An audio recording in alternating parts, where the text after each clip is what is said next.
پاکستان اس لیے نہیں بنایا گیا تھا کہ جاگیرداروں کی جاگیرداریاں محفوظ ہو جائیں. پاکستان اس لیے تو نہیں بنایا گیا تھا. اصل ضرورت تھی کہ یہاں اس نظام کو قائم کیا جائے, وہ نظام عدل اجتماعی, وہ جس میں حریت ہو, وہ نظام عدل اجتماعی جو محمد عربی کو دے کر بھیجا گیا تھا.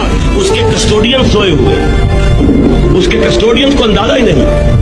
یہ نسخہ تو ہمارے پاس تھا, ہمیں عمل کرنا تھا, دنیا کے سامنے پیش کرنا تھا. پاکستان بنایا اس لیے گیا تھا کہ ہم اس کا ایک نمونہ دنیا کے سامنے پیش کریں گے. قائد اعظم نے فرمایا تھا کہ ہم یہ چاہتے ہیں کہ پاکستان کی صورت میں عہد حاضر میں اسلام کے اصول حریت و اخوت و مساوات کا ایک نمونہ قائم کر کے دکھائیں.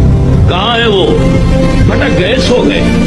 بہرحال اب بھی وقت ہے, جب تک سانس تب تک